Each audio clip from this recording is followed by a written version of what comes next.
덤프트럭이 달려옵니다. 신호는 초록불. 그리고 길을 건너는 한 여자. 최화영이 그 여자를 죽이라고 명령했습니다. 그런데 죽어야 할 사람은 따로 있었습니다. 30년 전에 시작된 거짓말이 49회, 바로 오늘 파국으로 치닫습니다. 그리고 이 모든 비극의 설계자는 처음부터 단 한 명이었습니다. 최화영은 오늘 오장미를 죽이라고 명령했습니다. 잠깐 시작하기 전에 구독과 좋아요 꼭 부탁드립니다. 여러분의 작은 클릭 하나가 더 좋은 리뷰를 만드는 힘이 됩니다. 오늘 회차를 이해하려면 먼저 이 구조를 머릿속에 새겨야 합니다. 지금 최화영 집에 살고 있는 마서린은 진짜 마서린이 아닙니다. 오장미입니다. 그리고 반찬 가게에서 정숙희 곁을 지키는 오장미는 진짜 마서린입니다. 두 여자는 서로의 삶을 바꿔 살기로 했습니다. 표면상으로는 협력이지만 사실 이 선택에는 각자의 절박함이 담겨 있습니다. 오장미에게는 분노가 있었고 마서린에게는 죄책감이 있었습니다. 그런데 이 위장이 벌써 삐걱거리기 시작합니다. 오장미는 최화영 집에서 마서린처럼 행동해야 하는데 분노를 참지 못하고 감정이 새어나옵니다.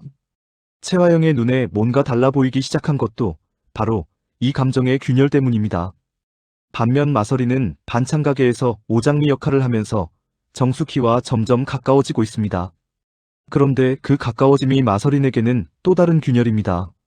정들면 안 된다는 걸 알면서도 정이 들어버리는 것. 그것이 마서린을 가장 위험한 처지로 몰아넣습니다. 마서린의 대사를 들어보십시오. 내 손으로 날 키워준 엄마를 신고할 수 없어서 너한테 맡긴 거라고. 나한테 평화로운 하루도 줄 순 없는 거야. 이 말은 단순한 하소연이 아닙니다. 마서린을 향한 간접적인 압박입니다. 내가 할 수 없으니 네가 해라. 서린이는 이 싸움을 처음부터 자신의 손을 최대한 덜 더럽히는 방식으로 설계하고 있는 걸까요? 아니면 정말로 자신이 키워준 엄마를 신고하는 것이 두려운 것일까요?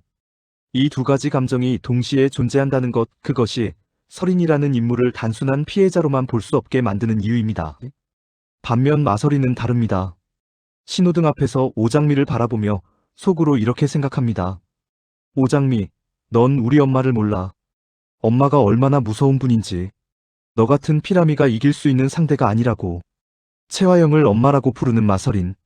이 여자는 최화영의 악행을 알면서도 동시에 그녀를 엄마라고 부릅니다.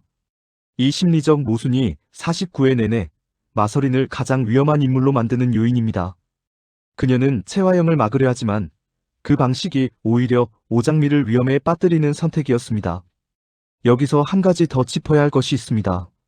마서린이 오장미에게 오늘 밤만 참아라고 하면서 내일 증거를 주겠다고 약속합니다. 그런데 마서린은 정말 증거를 가지고 있을까요? 아니면 오늘 하루를 넘기기 위한 시간 벌기였을까요? 이 약속이 지켜지지 않으면 오장미와 마서린의 협력관계 자체가 무너집니다. 그리고 그 균열이 최화영에게 치명적인 기회를 줄 수 있습니다. 최화영. 겉으로는 드림호텔 대표이자 능력 있는 여성 사업가입니다. 포럼 대응, 해외 귀빈 숙소 배정, VIP 계약 관리. 이른 아침부터 시아버님 마대창에게 보고하고 출근하는 그야말로 완벽한 커리어 우먼의 이미지를 연출합니다. 심지어 강준호와의 대화에서도 최화영은 흔들리지 않습니다. 후배 셰프를 미식 행사에 내보내겠다는 준호의 말에 역시 우리 강본, 후배들 생각하는 것도 그릇이 커라며 자연스럽게 칭찬합니다. 그리고 곧바로 서린마서린으로 위장한 오장미과의 식사 자리를 제안하며 준호를 슬쩍 떠보기도 합니다. 이 여자의 머릿속에서는 사업, 가족 통제, 인간관계 관리가 동시에 돌아가고 있습니다. 그런데 오늘 최화영이 진짜로 한 일은 무엇입니까? 이강혁에게 살인 지시를 내렸습니다. 대상은 반찬 가게의 오장미, 실제로는 마서린입니다. 최화영은 자신의 친딸을 죽이라고 명령한 것입니다. 그것도 모르고 여기서 섬뜩한 지점이 있습니다. 최화영이 달력에 오장미 이름을 적었다가 지웠습니다. 오늘 날짜에 집에 돌아온 오장미, 실제로는 최화영의 집에 위장 침투한 진짜 오장미는 그 흔적을 발견하고 이렇게 혼잣말합니다. 왜 내 이름을 이렇게 쓰고 지웠지? 날짜는 오늘인데 오늘 무슨 일이 있나?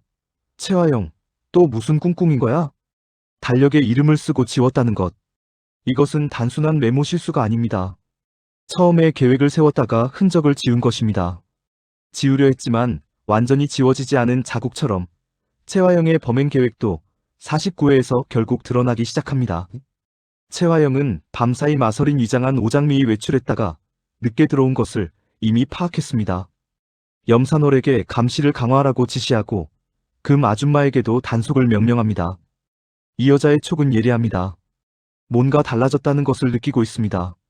그러나 그녀가 의심하는 방향은 아직 비틀려 있습니다. 채화영은 집안의 마서린이 이상하다고 느끼면서 동시에 반찬 가게의 오장미를 제거하려 합니다. 두 여자가 바뀌어 있다는 사실은 꿈에도 모릅니다. 그 비틀림이 오늘 최대의 비극을 만들어냅니다. 채화영이 가장 두려워하는 것이 무엇인지 생각해 보십시오. 드러나는 것입니다. 30년간 쌓아온 거짓의 탑이 무너지는 것. 그래서 그녀는 위험 요소를 미리 제거하려 합니다. 그런데 이번에는 그 제거 대상이 바뀌어 있었습니다. 이것이 채화영이 스스로 판 함정입니다. 오장미는 이 회차에서 감정의 롤러코스터를 탑니다. 오장미를 압박하는 장면에서는 분노가 폭발 직전이고 한강 앞에 서서는 아버지의 죽음을 떠올리며 눈물을 흘립니다. 한강 장면은 특히 중요합니다. 오장미는 강백호와 함께 한강변에 서서 속으로 이렇게 생각합니다. 채화영이 우리 아빠까지 돌아가시게 만든 거야? 우리 아빠가 드림호텔에 가서 쌍둥이란 사실을 알게 된 거야. 그래서 채화영 네가 우리 아빠 돌아가시게 한 거냐고. 이 독백은 단순한 슬픔이 아닙니다.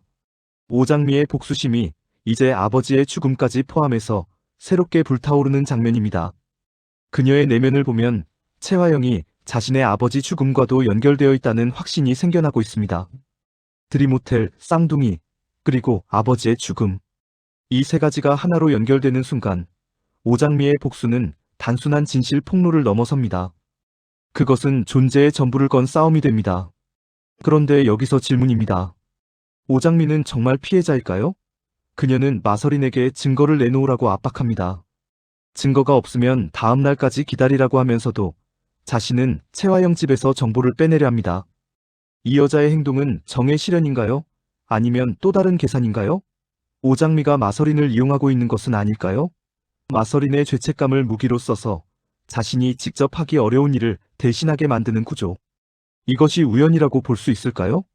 마서린 충성과 배신의 경계에 선 여자. 마서린의 심리는 이 드라마에서 가장 복잡합니다.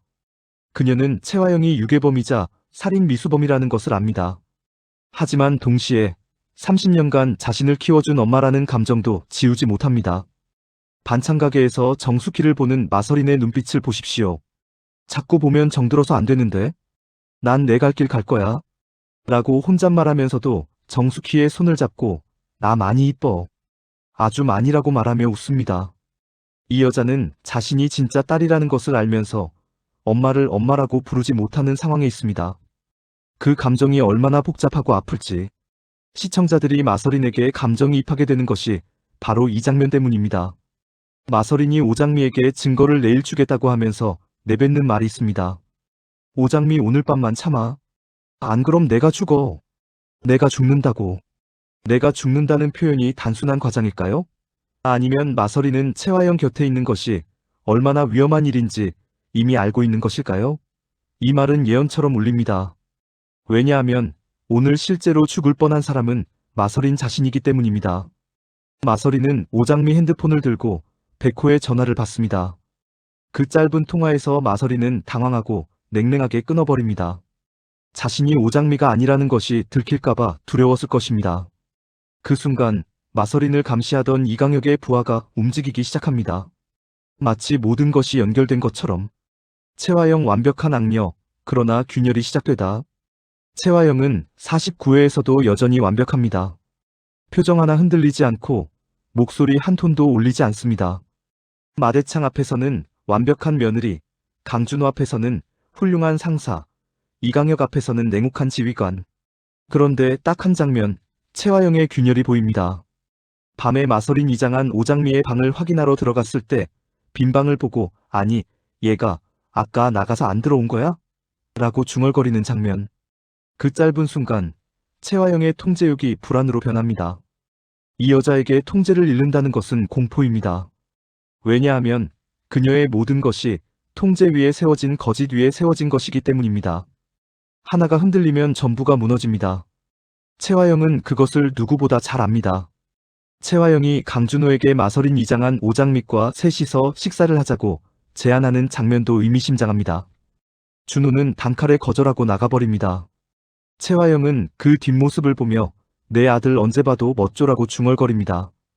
이 여자는 자신의 계획이 조금씩 어긋나고 있다는 것을 감지하면서도 겉으로는 여유 있는 척합니다. 그 여유가 점점 연기처럼 느껴지기 시작합니다. 강백호는 이 드라마에서 순수한 조력자처럼 보입니다.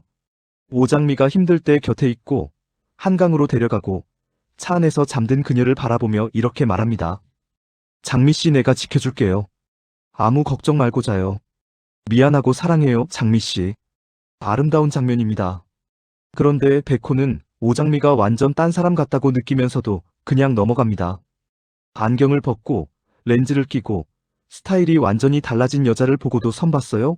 라고 가볍게 묻고 끝냅니다. 이것이 순수한 무지인가요? 아니면 보이는 것이 달라도 사랑이라는 감정이 그것을 무시하게 만드는 것일까요? 백호가 한강으로 오장미를 데려가는 장면도 다시 봐야 합니다. 오장미가 마음이 너무 답답해요. 바람 좀 쐬고 싶어요라고 하자 백호는 아무 말 없이 한강으로 향합니다.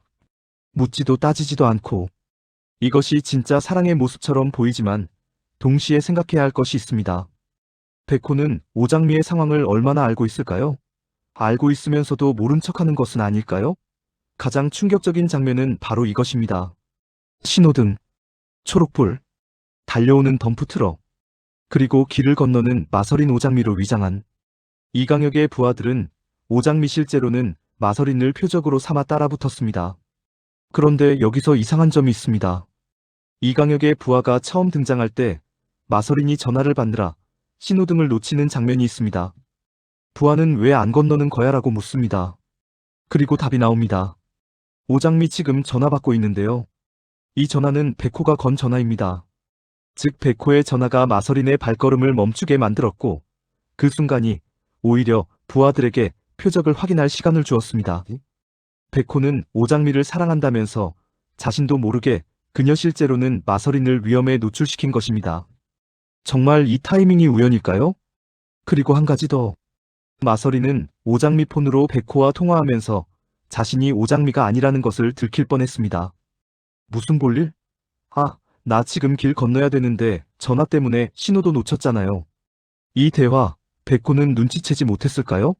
목소리가 다르다는 것을, 말투가 다르다는 것을. 평소에 오장미라면 절대 하지 않을 냉랭한 말투였습니다. 백호는 정말 눈치채지 못한 것일까요? 아니면 눈치채고도 모른 척한 것일까요? 또 하나, 채화영이 달력에 오장미 이름을 쓰고 지운 날짜 오늘, 그리고 오늘 덤프트럭 사건이 발생했습니다. 계획이었습니다. 채화영은 오늘 오장미를 제거하려 했습니다. 그런데 지워진 이름, 과연 이것이 단순한 일정 취소일까요? 아니면 더 치밀하게 감춘 계획의 흔적일까요?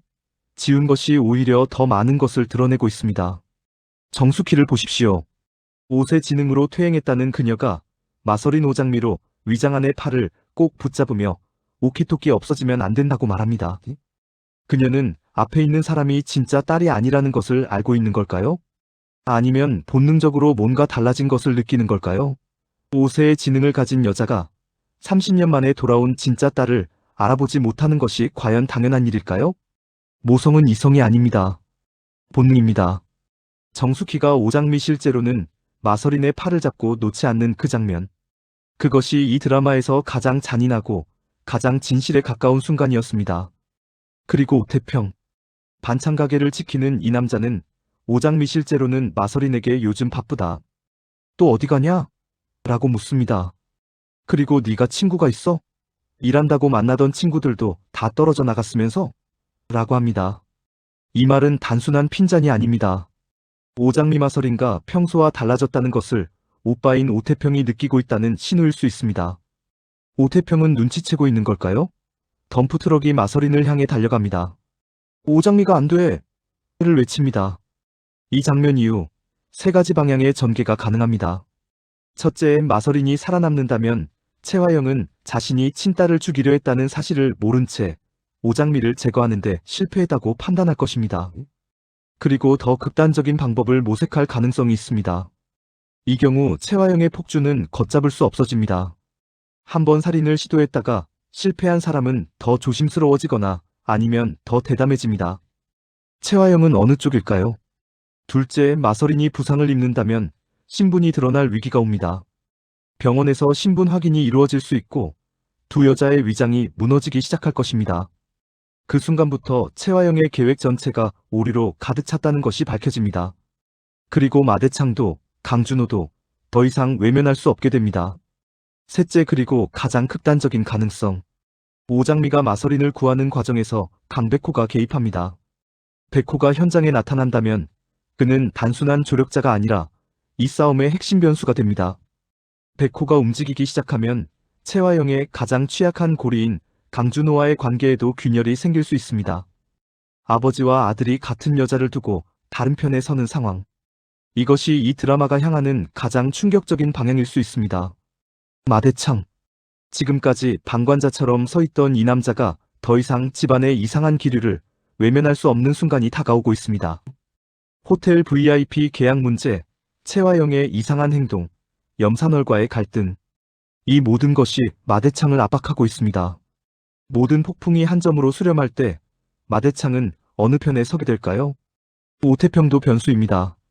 반찬가게 가까이까지 위협이 뻗쳐오는 이 상황에서 이 남자가 끝까지 가족을 지키는 평범한 영웅으로 남을 수 있을까요? 아니면 그도 무언가 감추고 있는 것이 있을까요? 오태평이 오장미 마서린의 변화를 눈치채고 있다면 그 다음 행동은 무엇일까요? 이 회차에서 많은 분들이 지나칠 수 있는 인물 두 명이 있습니다. 강남봉과 염산월입니다. 염산월은 채화영의 명령을 받아 마서린 위장한 오장미를 감시합니다. 그런데 이 감시가 굉장히 느슨합니다. 자는 척하는 오장미를 확인하고는 그냥 나가버립니다. 염산월이 정말 채화영에게 충성하는 인물이라면 더 철저하게 확인해야 했을 것입니다. 눈을 들어 얼굴을 확인했다면 뭔가 다르다는 것을 느꼈을 수도 있습니다. 이 여자 혹시 알면서 모른 척하는 건 아닐까요? 채화영의 약점을 추기 위해 상황을 관찰하고 있는 건 아닐까요? 염산월은 채화영과 대립각을 세우고 있습니다. 내가 화영이는이라고 부르며 불만을 드러내고 채화영의 명령을 마지못해 따릅니다. 이 여자는 채화영의 적인지 동료인지 아니면 그 둘 사이 어딘가에 있는 존재인지 아직 명확하지 않습니다. 그 모호함이 염산월을 이 드라마에서 가장 예측 불가능한 인물로 만듭니다. 강남봉은 49회에서 조용히 실마리를 찾으려 합니다. 이 인물이 채화영의 과거 어디까지 알고 있는지 그리고 그 알물 언제 어떻게 사용할지가 이 드라마 후반부의 또 다른 폭탄입니다. 강남봉이 움직이기 시작하면 채화영이 쌓아온 30년의 거짓이 다른 방향에서도 무너지기 시작할 수 있습니다. 이 드라마에서 가장 순수하고 가장 가슴 아픈 인물을 꼽으라면 정숙희입니다. 5세 수준으로 퇴행했지만 그녀는 토끼 인형을 꼭 안고 딸을 기다립니다. 그 딸이 진짜 딸인지 아닌지도 모르면서 정숙희가 마서린 오장미로 위장 안에 팔을 잡으며 스키 오키토키다. 오키토키 없어지면 안 된다고 말하는 장면. 그 뒤에 오장미 실제로는 마서린가 내일 온대. 내일 오장미 오면 내일 다시 삼시 우리 뭉치자고 달래주는 장면. 이 짧은 교환이 이 드라마 전체의 비극을 압축적으로 담고 있습니다. 오키 없다. 내일 온대. 이 짧은 대화가 왜 이렇게 마음을 찌를까요? 정숙희는 30년 동안 딸을 잃어버리고도 자신이 잃어버린 줄 몰랐습니다. 그리고 지금 딸인 척하는 낯선 여자를 딸이라고 붙잡고 있습니다. 그 팔에 담긴 힘이 이 드라마 전체의 비극을 요약합니다. 채화영이 만들어낸 거짓말이 가장 먼저 상처를 입힌 것은 마서린도 오장미도 아니었습니다. 아무것도 모르는 채로 딸을 잃어버린 이 작은 여자였습니다. 그리고 지금도 그 상처는 치유되지 않은 채 5세의 마음속에 그대로 남아있습니다. 딸을 기다리는 마음으로. 정숙희의 존재는 이 드라마가 단순한 복수극이 아니라는 것을 보여줍니다. 이것은 빼앗긴 삶에 대한 이야기입니다. 빼앗긴 모성에 대한 이야기입니다. 그리고 그 상실이 얼마나 오래, 얼마나 깊게 사람을 망가뜨리는지에 대한 이야기입니다. 마서린은 살아남을까요? 만약 살아남는다면 그 순간 오장미와 마서린의 위장이 드러나게 될까요? 채화영은 자신이 친딸을 죽이려 했다는 사실을 알게 되었을 때 어떻게 반응할까요? 무너질까요? 아니면 더 냉혹해질까요? 백호는 오장미와 마서린의 정체 교환을 눈치채고 있는 것일까요? 염산월의 진짜 목표는 무엇일까요? 마대창은 언제까지 방관자로 있을 수 있을까요? 오태평은 정말 아무것도 모르는 것일까요? 강준호는 채화영의 압박에 언제까지 버틸 수 있을까요? 그리고 가장 핵심적인 질문. 채화영이 자신의 친딸을 죽이려 했다는 사실, 이 진실이 드러나는 순간, 이 드라마는 완전히 새로운 국면으로 진입합니다. 그 반전, 아직 나오지 않았습니다.